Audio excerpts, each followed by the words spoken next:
Sean Finnegan, and you are listening to Restitutio, a podcast that seeks to recover authentic Christianity and live it out today.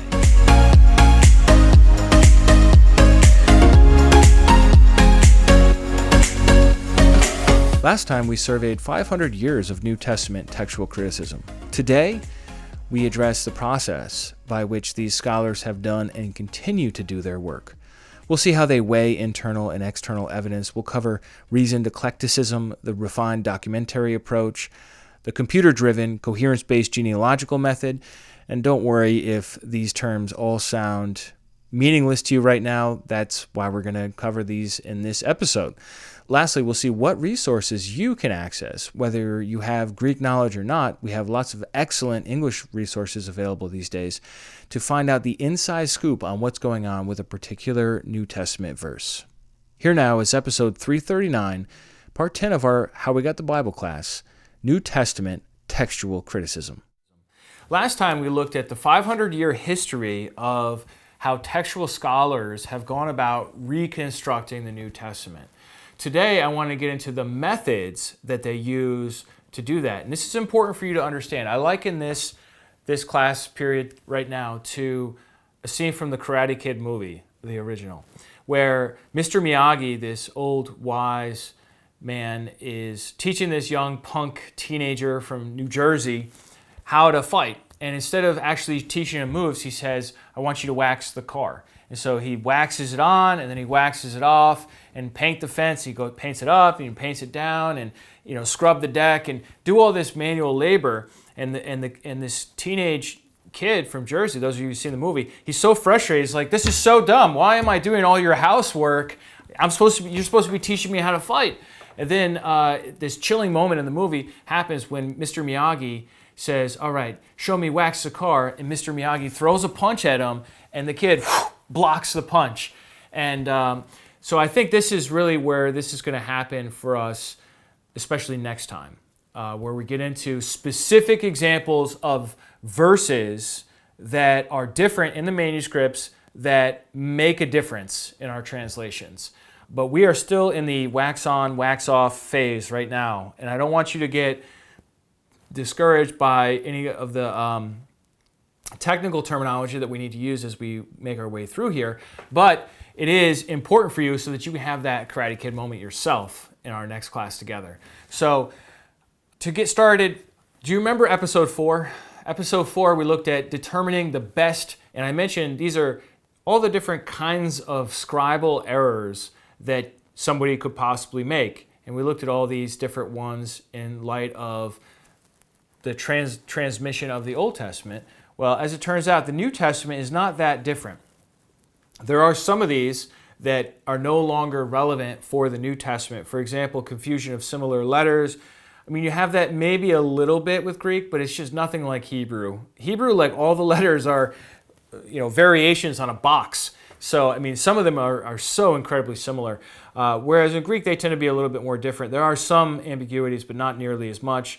Word division is as much of an issue, or wrong vowels. The vowels are the same size as regular letters in Greek as opposed to Hebrew, which was originally written without vowels. And then euphemisms is not really something that comes up with Greek. So what do we have? We have abbreviations, the end of the word that looks the same, the beginning of the word that looks the same. We have skipping over some words or repeating some words. Transposition is moving words and letters around. And then errors of hearing, memory. Then you have sometimes scribes will make corrections. And sometimes those corrections are good and sometimes they're bad, but there certainly can be errors. And then you have intentional omissions or additions. So really there's two different kinds of scribal errors when we talk about the New Testament. One is unintentional scribal errors, and the other is intentional scribal errors. And the intentional ones would be corrections and then omissions or additions. Philip Comfort puts it this way on the subject of conflation and interpolation. A conflation is the scribal technique of resolving a discrepancy between two or more variant readings by including all of them. For example, in John 1:34, some manuscripts read Son of God, and other manuscripts read Chosen of God. A few manuscripts conflate the two readings and say chosen Son of God. So you see what happened there? They took Son, they took chosen, and they put both in together. That's what we call conflation. Interpolations are scribal additions to the manuscript that attempt to clarify the meaning of the text. For example, in 1 Corinthians 3:3, the best textual evidence supports the reading jealousy and strife in a list of vices. Certain scribes couldn't resist adding another vice found in a similar list in Galatians 5:20, so they added divisions to the list. And so this is the sort of thing that we find in the manuscripts. Unintentional errors, intentional errors. And this brings us all to the question of, well, how in the world do these textual critics, now these are not people criticizing the Bible, but analyzing the Bible to try to arrive at the earliest and best readings of any particular verse, how do they go about practicing textual criticism, making the judgment calls on what to do? Well, there are two main strategies. First of all, there's external evidence, and second of all, there's internal evidence.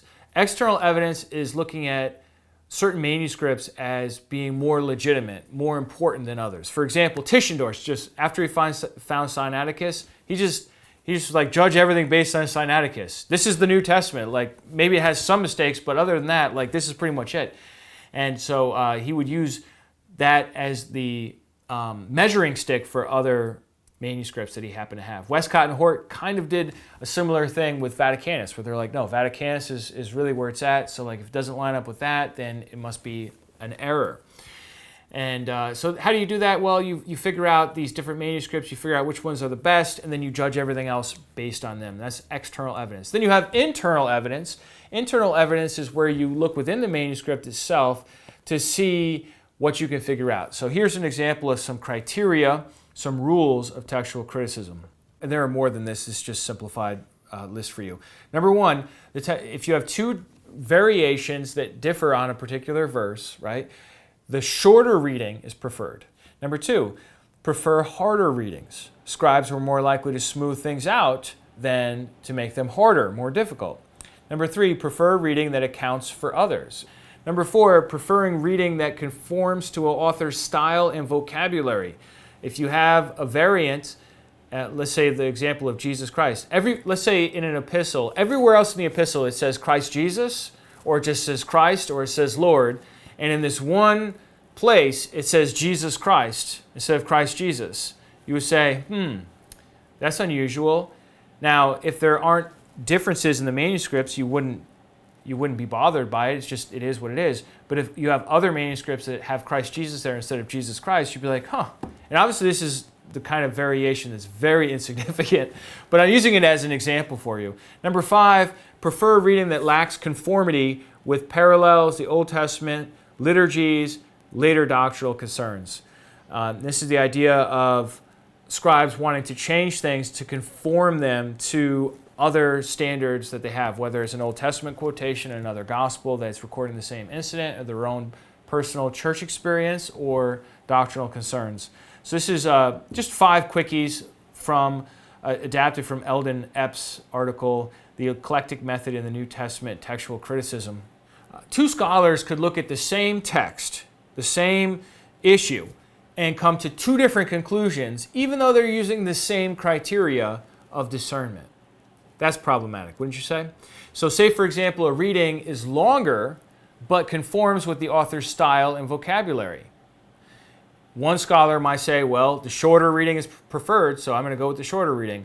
And the other scholar is going to say, yeah, but the longer reading conforms with the way this author writes other places, so I want to go with the longer reading. How are we going to decide between that? And this has led to a number of different strategies, but one I want to mention here is called reasoned eclecticism. This is, in the words of Philip Comfort, the evaluation of internal evidence by these criteria is not immune to problems of subjectivity.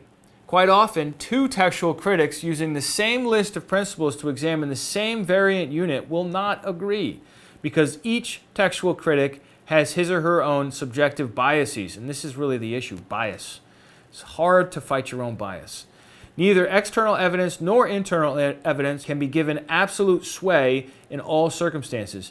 Textual critics must always operate with one eye on the external evidence and one eye on the internal evidence. And so this is the strategy known as reasoned eclecticism. Really sophisticated sounding name, but basically you're looking at what manuscripts are out there, what is the quality of those manuscripts, what is the age of those manuscripts and of the readings that they contain. And then you're also looking at how within the unit itself, within the variation itself, how can we see this as fitting with this particular place in the Bible that we find it? And is it something that we can just rule out based on common sense, that the scribe just skipped from one thing to another or added in some extra words?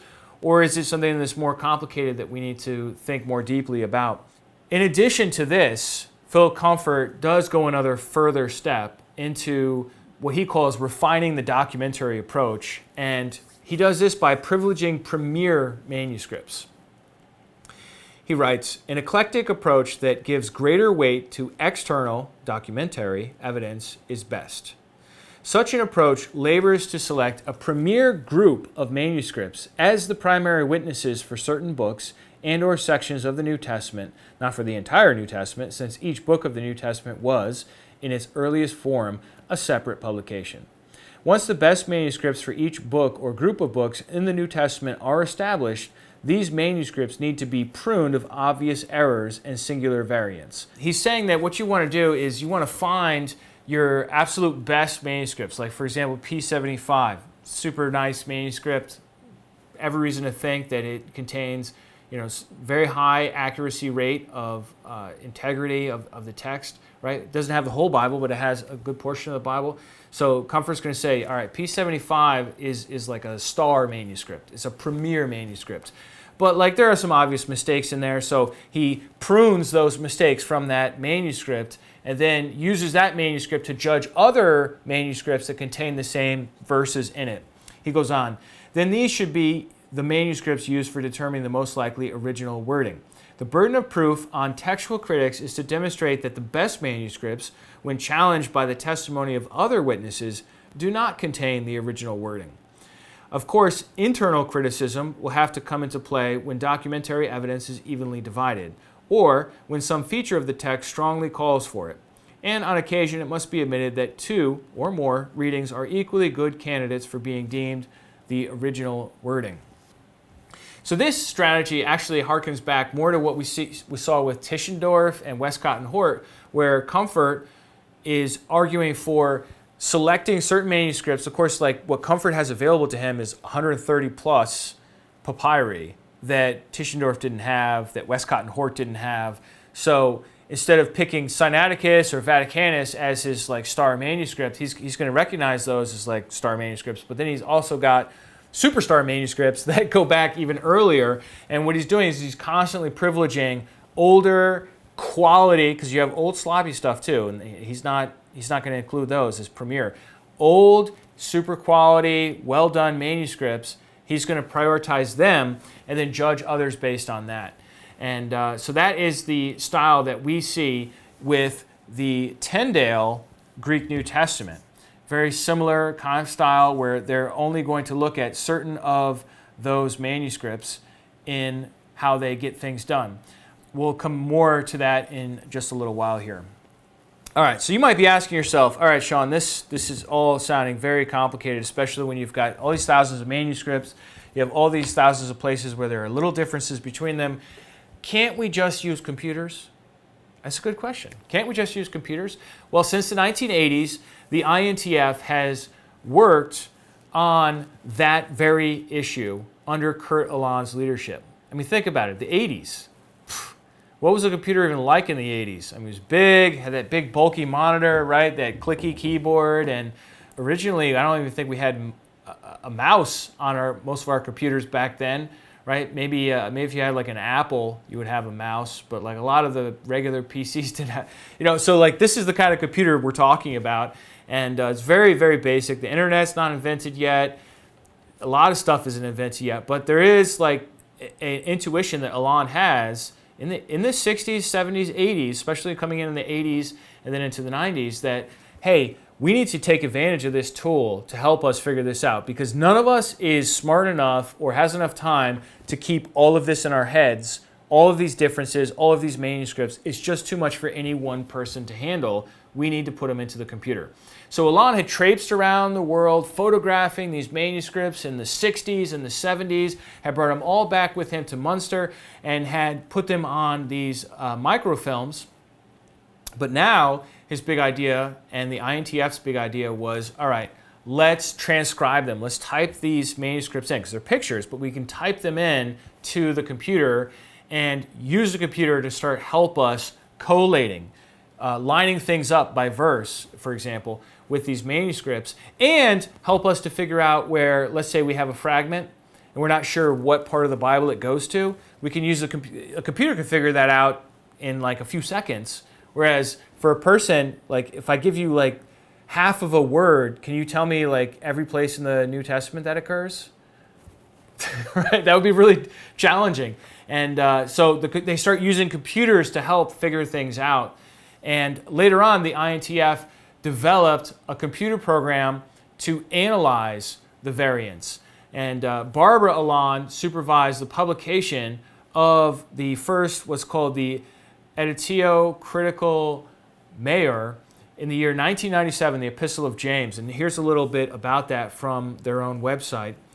The Institute for the New Testament Textual Research, INTF, as it's called in German, in Munster, is currently working on an entirely new edition of the Greek language New Testament, the so-called Editio Critica Major, which will document the history of the Greek text through the first millennium on the basis of Greek manuscripts, Old translations, and New Testament citations in ancient Christian literature that are of significance to the history of transmission.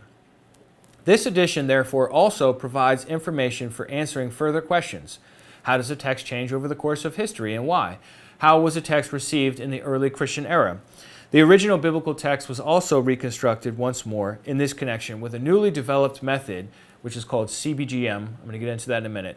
In this process, it became evident that the existing text, the NA27, required extensive modification, which is what led to the NA28, the Nestle Aland 28th edition of 2012. So the INTF has this big project. It starts in the year 1997, abbreviated to ECM, but it's the Major Critical Edition is what they're calling it. I mean, we're talking about $100 or more per volume, or maybe a little less, and thick volumes, and you're getting just like the Epistle of James.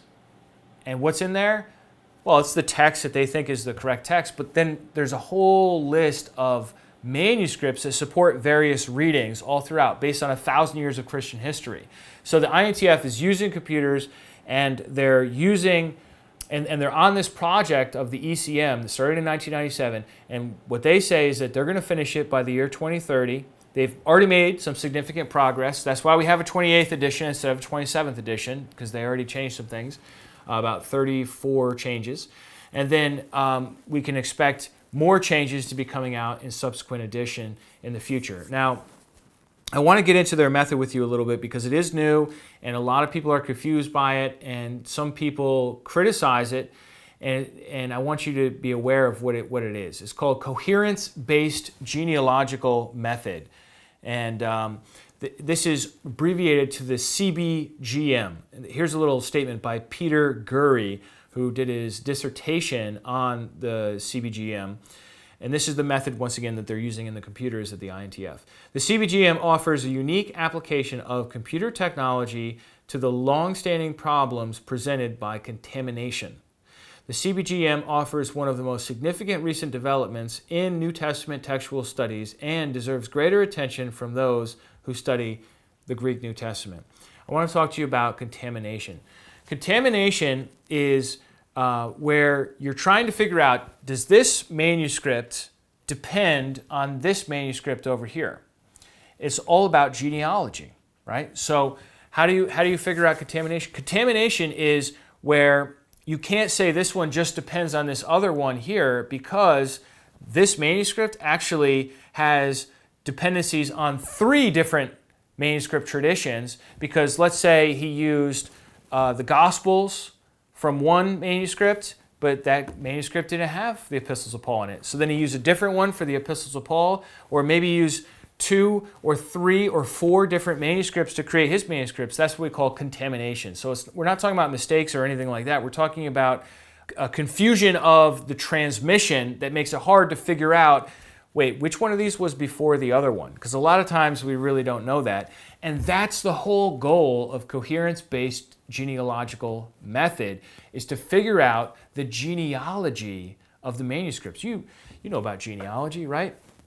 The way it works for humans, you have 2 parents and they each have 2 parents, and you can trace your family tree way back. Well, this is kind of like the opposite of that. You have an original Gospel of Mark. Then that gospel was copied, and multiple copies were made. Many of those didn't survive. I don't think any of those survived, to be honest, but who knows. And then copies were made of those copies, and then copies were made. So if you think about it, when it comes to New Testament manuscripts, there are ancestors and descendants. And so what these scholars are doing with the computer is they're using it to figure out, how do we trace the text backwards to its initial text. That's the term they like to use for that. So it's really a fascinating endeavor. Some people are a little concerned about this technique, and they're not convinced that it's really working as well as its advocates are saying it's working.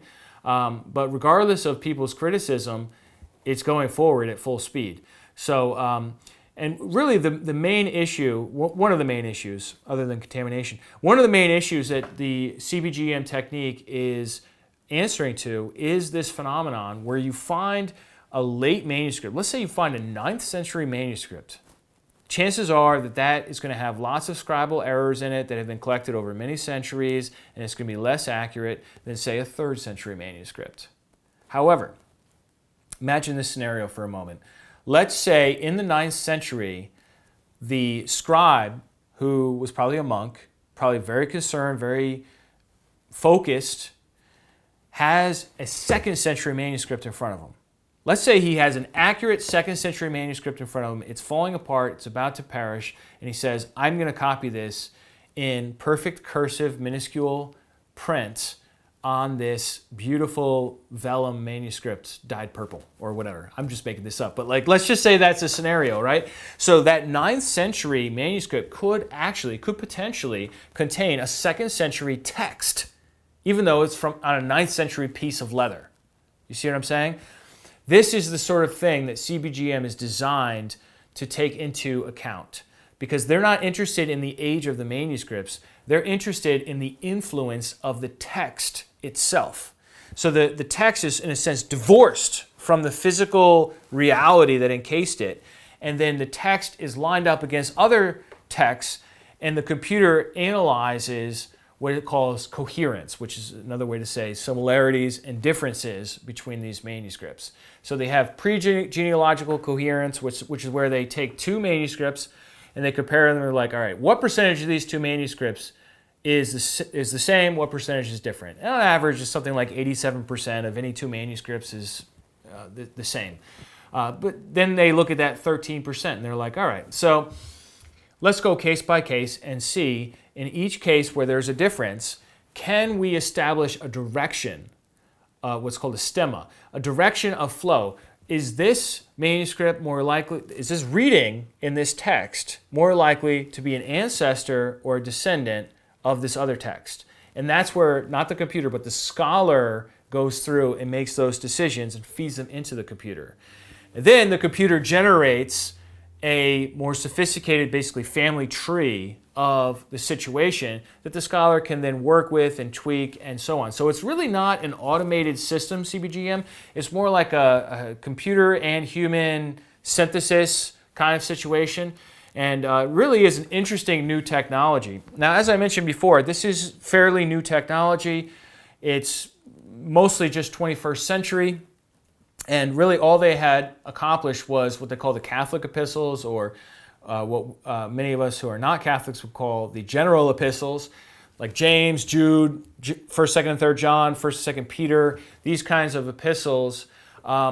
They have finished working through those, And as soon as they did finish working through those, it prompted the next version of the Nestle Aland text. Okay, so versions 1 through 27 of the Nestle Aland, going way back to the early 20th century, right up until the end of the 20th century, these were all done by humans. Okay, and then the 28th edition, which the only changes are in these general epistles, that was done with a human computer working together using this method called coherence genealogical based method. So it really is interesting. You can get access to it for free online, and you can play around with it. It's not the easiest website to work with. It's definitely made for super nerds that have the patience and the time and don't need like instructions and pretty icons and things like that.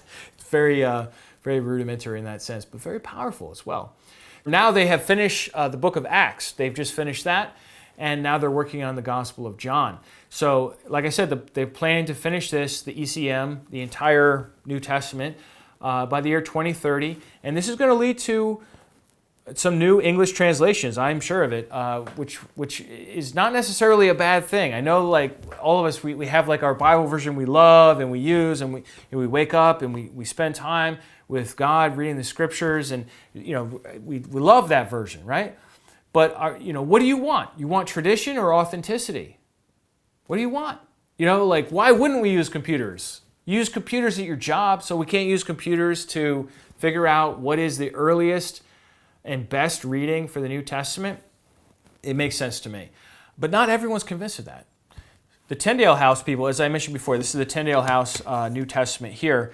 The Tyndale House people, Peter Williams and Dirk Jonkind, write, "We are also aware," this is from their explanation in the Tyndale House Greek New Testament, "we are also aware that our focus on early Greek manuscript testimony differs from recent trends shown in the editing of the Catholic epistles in the Editio Critica Major, produced under the auspices of the Institute for New Testamentliche Textforschung in Munster, INTF.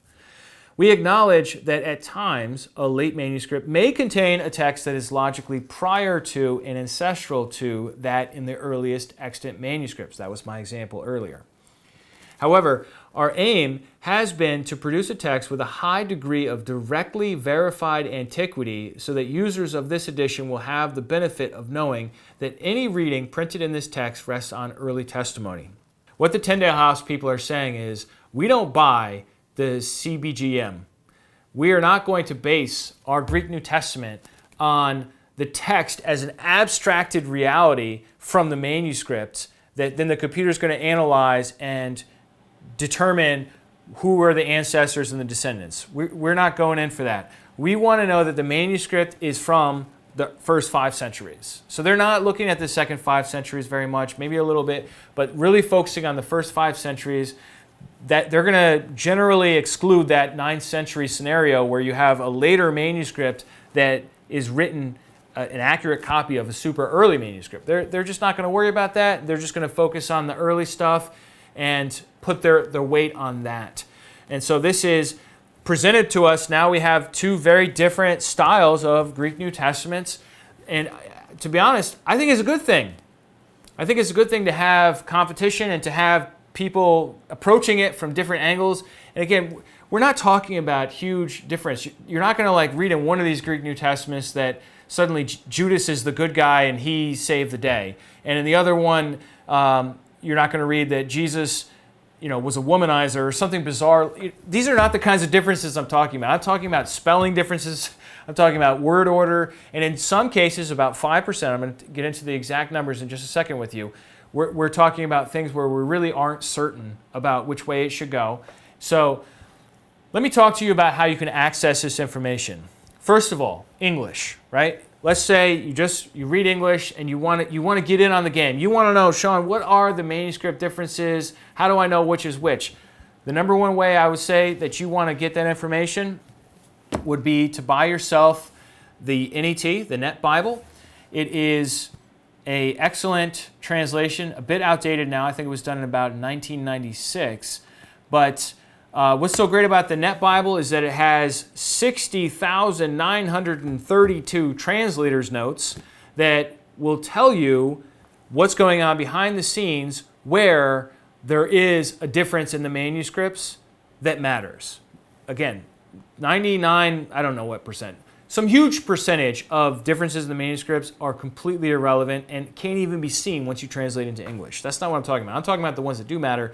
These guys will let you in on it and tell you what's going on. And if you don't want to buy a print edition, you can just go to net.bible.org and access it online for free. Also, another really important resource that you might want to avail yourself of is written by Philip W. Comfort, and it's called the New Testament Text and Translation Commentary. And so what Comfort did here, this goes back to about 2008, what he did here was he took the standard work, which is in almost exclusively Greek, called the Textual Commentary of the Greek New Testament by Bruce Metzger, and he explained all of the information in lots of more words, and he didn't assume that you could understand Greek, so he explains things in English. So this book right here might be very helpful for you as well. If you have Greek skills, then you really can't go wrong getting yourself a copy of Bruce Metzger's A Textual Commentary of the Greek New Testament. It's just the gold standard. It's kind of old now, but it still remains the gold standard to this day, because what it does is it tells you all the significant variants and why in the Nestle-Aland version, at least in the 27th edition, they went with the reading that they went with and how confident they were on that. So that's really helpful, and you really just don't get that insight many other places. Now let me talk to you just a little bit briefly about this textual commentary of the Greek New Testament of Bruce Metzger, and also the other one by Philip Comfort. They both have this to some degree. What you're going to do is you can find these places in your Bible in the footnotes. You're reading along and it says some manuscripts read blah blah blah. Okay? Then you whip out this book, you look up that reference, and they tell you what the manuscripts are and why they think this particular reading is the best. This is really helpful information. What's more, in the Bruce Metzger version, he gives you a rating system. And so what they did is they had a committee of scholars join together and go through all the most significant variants in the New Testament. And for each one, they made a decision, and then they put a rating on the decision as to how certain the committee was. So an A rating means the text is certain. A B rating means the text is almost certain. A C rating is the committee had difficulty in deciding which variant to place in the text.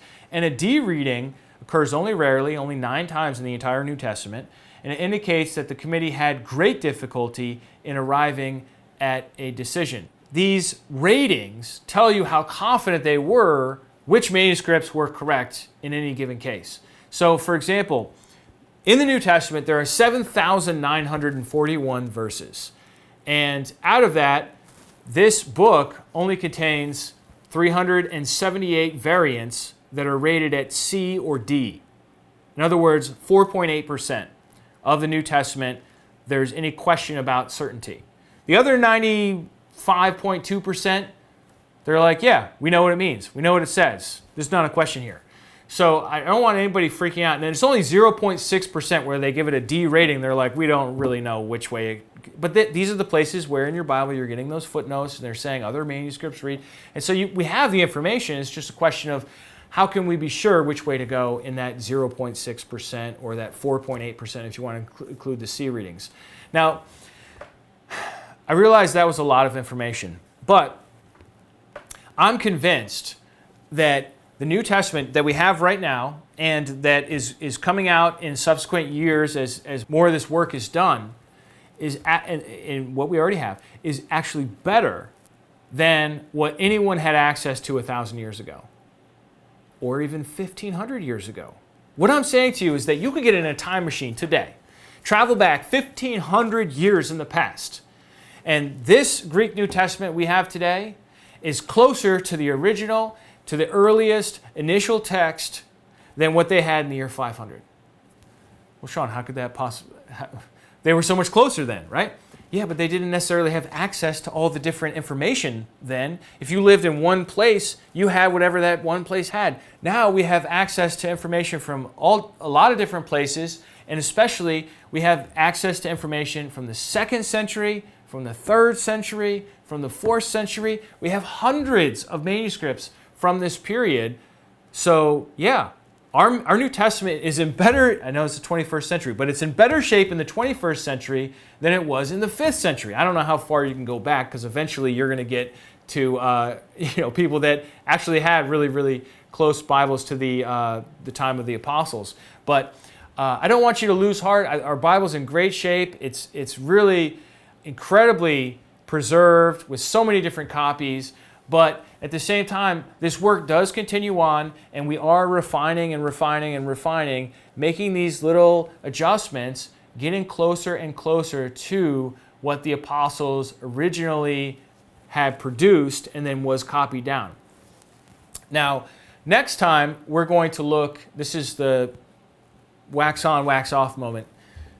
Next time, we're going to look at 2 important corruptions in the New Testament that you need to be aware of. And depending on what your background is, you might not even be aware of them, because most modern translations don't have these anymore. But they're super important, and they will very helpfully illustrate all this stuff about manuscripts and textual criticism in a really helpful way. And that's 1 Timothy 3:16 and 1 John 5:7. So stay tuned for that next time in our continuing quest to understand how we got the Bible. Well, that's it for this episode. If you'd like to check the show notes for this episode, either in your device or at restitutio.org, I do have a list of books I referred to in this episode, as well as some other links that you might be interested in. Also, I wanted to respond a little bit to a comment that John Bradley made on episode 334, Jewish Bible Translations. He had written the following: a note on the influence of Greek philosophy on New Testament Christianity via Hellenistic Judaism. The Epistle to the Hebrews very much reflects Alexandrian, Greek, Jewish ideas and allegorization. It was most likely written by Apollos of Alexandria. End quote. Well, John, I partially agree with you on this. I also lean towards Apollos of Alexandria as being an author for the Epistle to the Hebrews, but not because he's a Hellenistic Jew. Rather because Alexandria was a center of learning, and Hebrews is written in a higher quality Greek than most of the New Testament, and because he was someone associated with Paul and the ways of thinking that Paul had via Priscilla and Aquila. It's just as possible that it was Barnabas, especially with his priestly background, or it could have been Priscilla or Aquila. But if I had to pick between Priscilla and Aquila, probably Priscilla. So I think as far as the author of Hebrews goes, most scholars are generally going to say it's definitely not Paul. It doesn't have the Pauline introduction. It doesn't have his vocabulary or style, although it does have some clear Pauline phraseologies. But anyhow, leaving that to the side, I do happen to mostly agree with your statement on that. Your statement about Greek philosophy infiltrating New Testament Christianity because Hebrews reflects Hellenistic Judaism, I don't see that at all. I'm sorry, I don't.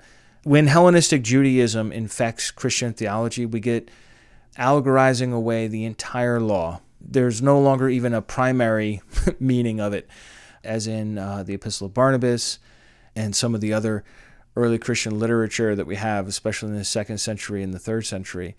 I realize there is an allegory used in Hebrews, but there's also an allegory used in Galatians chapter 4. So that doesn't mean that it is indicative of Hellenistic Judaism. Allegorizing is a pedagogical tool, a teaching tool. Where I take issue with allegory is where one destroys the original meaning in order to create a new meaning using the method.